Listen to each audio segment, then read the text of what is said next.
Welcome back, ladies and gentlemen, friends and family. I am Terrence Manning. This is My Thoughts Uncut. Today we're going to talk about Gavin Newsom. Yes, he is on a media tour of lies. He's definitely going to run for president, and this is what he's discussing on his latest media tour. Let's take a look. We had some great memories when we were in Oakland.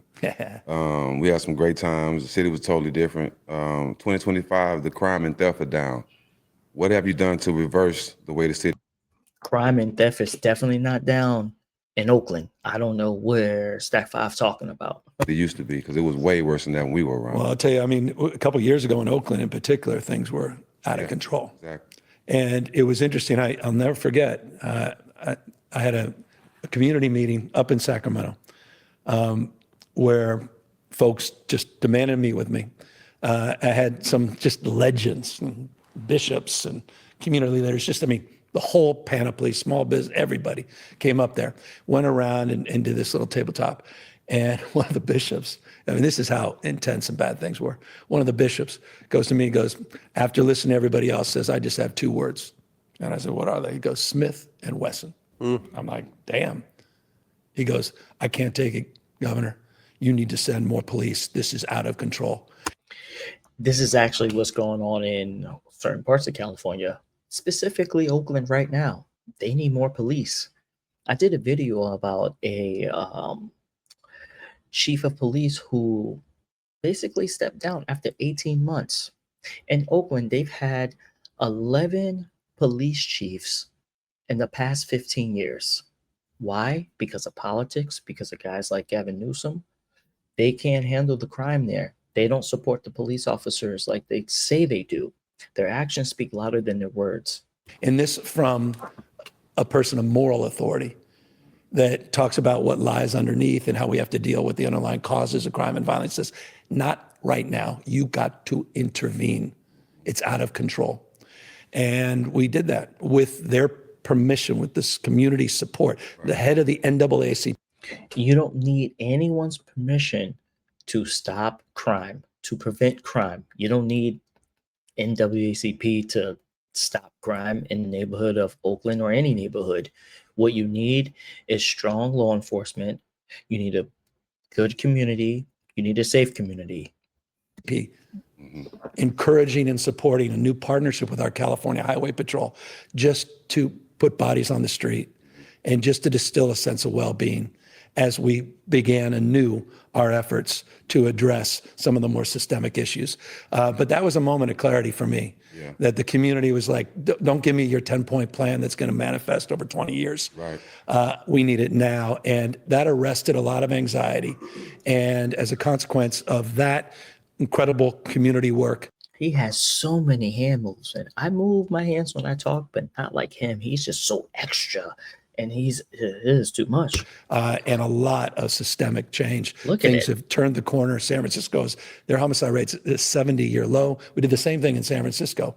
It was an intervention both in San Francisco and Oakland. We've done it now in Bakersfield and San Bernardino. Partnership, new one here in Los Angeles, just about a month old. And again, it's just about recognizing new realities. Doesn't mean we walk away from our values, our core values. Doesn't mean we walk away from these long-term systemic investments. But at the same time, we've got to meet the community where they are.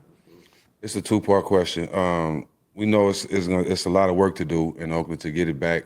But what are some things that they can do to bring Oakland back to life like it was when we was playing there? Like it had some life in the city. And also explain Oakland at the purest form when you remember it. Oakland when it was at its best. Come on.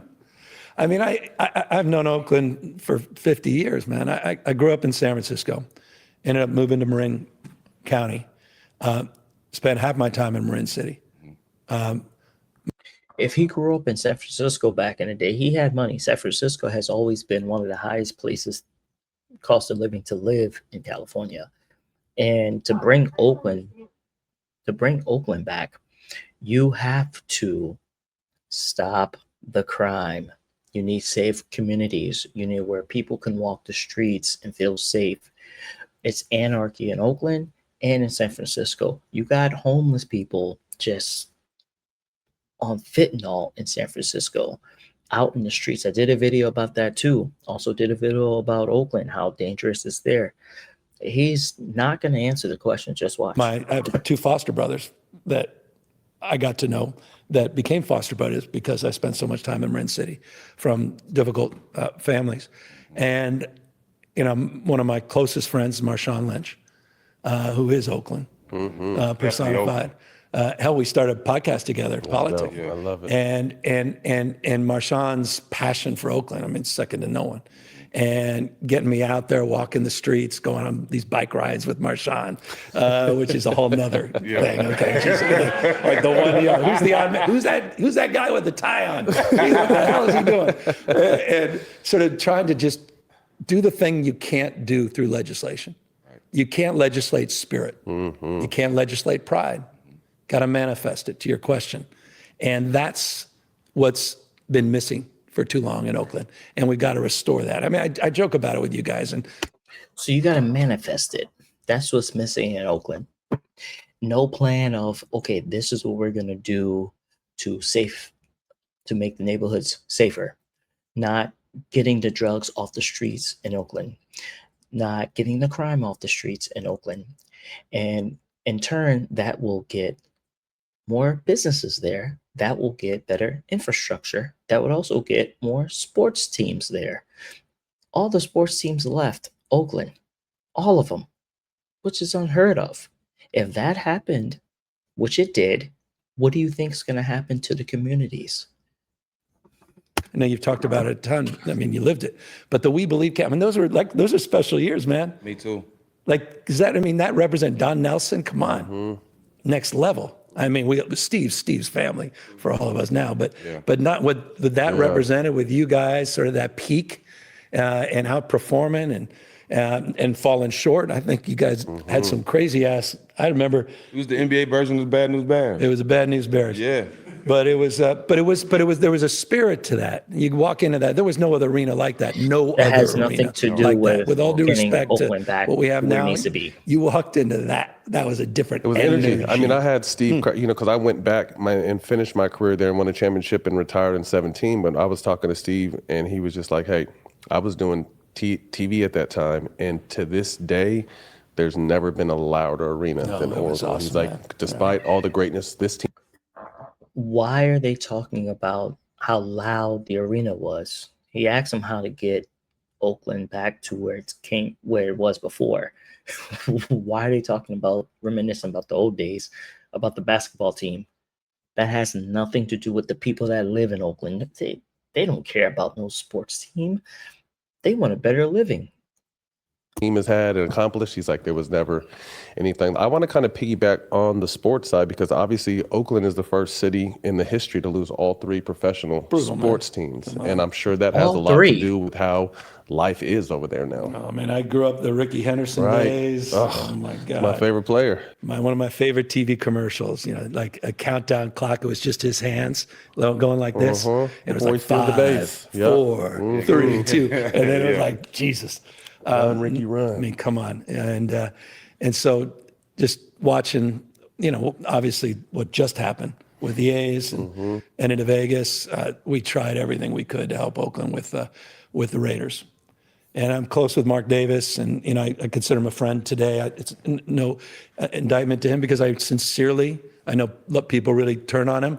I don't think this. I know this, how he went the extra mile over the course of years, saying, just help me close this gap. Help me figure this out. Listen, he ain't going to figure it out because you're not stopping crime in Oakland. You are doing your best to enable the crime. You don't support the police officers. You don't support the police chiefs. So their hands are tied behind their backs. It is awful in Oakland for the residents that live there. And we're going to go to the next one where he's talking about, of course, ICE. ICE offering student loan forgiveness, bonuses to sign up, paying them more than teachers, kidnapping our neighbors. Kidnapping our neighbors. This man, Matt Barnes, said kidnapping our neighbors. You can't kidnap someone that's not supposed to be in the United States. And it's not kidnapping, it's upholding the law. If they're in here illegally, they need to be apprehended, sent back to where they came from. Kidnapping. How do we recover? Obviously, you passed, I forgot what it was called, but obviously The masking, not allowed to have What the hell is masks that? on. But Jesus, yeah. how do we overcome this? Because You get now, masked men literally jumping out of the back of U-Hauls, man. It was like jumping out of the back of unmarked cars, people in masks without any identification, throwing people, Americans, tourists. You know what I hate is when they keep saying they're unidentified. They clearly have the vest on that says ICE or says police or says HSI or says ERO. Any one of those it says on their gear. And they actually do identify themselves by saying police or saying ICE. These guys are just lies, man. Some people here with documentation, some without, color of their skin. disappearing on the basis of the color of their skin. We talk about authoritarianism, and people say, That's "What do you ridiculous. feel here?" I said, "Nah, for guys like me, maybe not yet. But the black and brown community, are you kidding me?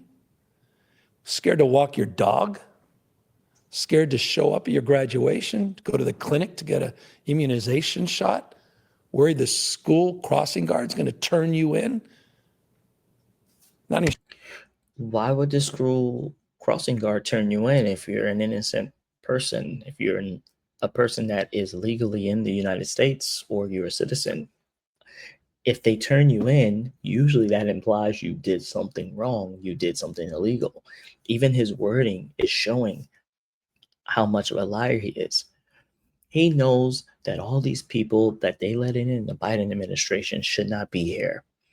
And Trump and his administration, ICE, and all the other departments of law enforcement are finally going within the US and getting the illegal people out of here. Of course, they're focused on the criminals that commit crimes while in the US, but if there are also others that are around them that are legal, they got to go too. And that's because he wants to be a sanctuary city, sanctuary state, and that's what comes with the territory. showing up for a funeral of a family member. It's not just on the basis of skin, it's where you congregate. It's the language you speak or your accent. In the United States of America in 2025, people disappearing, no due process rights. I met a kid, 16-year-old kid, 14, excuse me, Jesus, in Ventura. Couldn't even talk to me. He was literally bawling every time he tried to talk. He couldn't talk to you because he spoke Spanish and you didn't know what he was saying. This guy. We're going to go to another lie that Mr. Gavin Newsom himself was caught in. Check this out. Last night, trying to put my son to bed. He's like, no, Dad, what time? What time's Charlie going to be here? What time? And I'm like, dude, you're in school tomorrow. He's 13. He's like, no. This morning, wakes up at 6 something. He's like, I'm coming. I'm like, he literally would not leave the house. Did you let him take off school? No, he did. Of course not. He's not here for a good reason. But the point is You canceled school for like 2 years. One day. The point is the point, which is you are making a damn dent. Thank you. Now, you just saw that. Wouldn't you say that Gavin Newsom's son admires Charlie Kirk when he was alive? Wouldn't you say that he probably idolized Charlie Kirk? He looks up to him. He's a big fan. But let Gavin Newsom talk about it now in his most recent interview. This is what he had to say about it. So that's your son, obviously a fan of Charlie Kirk. What was the conversation like between you and your son after Charlie Kirk was Well, assassinated? he called me, I don't know how he got a phone, but he called me from school that day, really alarmed. And all his friends were around the phone that wanted me to somehow express or understand what was going on. He wanted to know if he was dead. He wasn't a fan of him as much as he was familiar with him. He wasn't a fan of him as much as he wasn't familiar with him. Well, I don't know a kid who is in dire need to meet someone that they're just not a fan of. Michael Jordan was my favorite basketball player growing up when I was younger. If I could have meet him, Yeah, I'd have been asking all those questions too. Like, can I meet him? Can I see him? Exactly what his kid was doing when Charlie Kirk was alive during that interview with Gavin Newsom. So again, he lies. He lies to all of the California people. He lies to all of the people that he's supposed to represent. And all he cares about is the illegal immigrants that are in California. He has done nothing to help and support the people that lost their homes in the fire. Actually, they're suing him. And let's take a look at that too. The state is blameless here, that the lawsuit is meritless because an arsonist is to blame. However, lawyers for the victims say, wait a minute, that failures and negligence on the part of the city and the state make them financially liable for the losses that you see. So let me explain. The U.S. Attorney has already charged 29-year-old Jonathan Rinderneck with setting the Lockman fire in the hills above the Palisades. It was around midnight on New Year's Eve, and by dawn, firefighters claimed to have put that Lockman fire out. But investigators later found that wasn't accurate, that firefighters failed to extinguish the fire, and that embers continued to smolder underground and reignited to cause the Palisades fire. And here is their alleged smoking gun. January 2nd, 24 hours after firefighters said the Lockman fire was fully contained, this hiker video shows the fire still smoldering, and you can see the smoke. Now, lawyers in the lawsuit say the firefighters failed to use thermal imaging or mop up the Lockman fire so it was out. They also say the state parks department, contrary to its own rules, failed to inspect where the fire began in the park or post a fire watch, despite a high wind forecast that investigators say reignited the embers a week later. Well, there you have it, people. If Gavin Newsom didn't take all this money that he had received from the federal government and he would have invested in the actual things California needs, like firefighters, because they are very short. So I don't blame the firefighters. They were extremely short. If he would have put that money into law enforcement, cities like Los Angeles, Skid Row wouldn't be the way it is. Also have a video about that. Oakland wouldn't be the way it is. And California would be so much better. Not only that, California wouldn't be one of the highest in gas prices. They wouldn't be third in the US in cost of living. They're ranked first in homelessness. They are ranked third in groceries. They are ranked top 5 worst in starting a business. California is the 4th highest rating in electricity prices. Yes, your electricity bill is through the roof because California is ran by Gavin Newsom. So all these things he wants to say he's done, he has not done for California. He has been one of the worst governors, if not the worst governor that I have ever encountered, I've ever seen. He just lies. He contradicts himself. He plays one side for a moment, then he plays the other side. He lied about his own son being a fan of Charlie Kirk. Let that sink into you, family. Let me know what you guys think. Like, subscribe, hit that notification bell so you can get all my other videos. And I'll see you next time. Peace. We're going to hold Gavin Newsom. You're going to hold him accountable.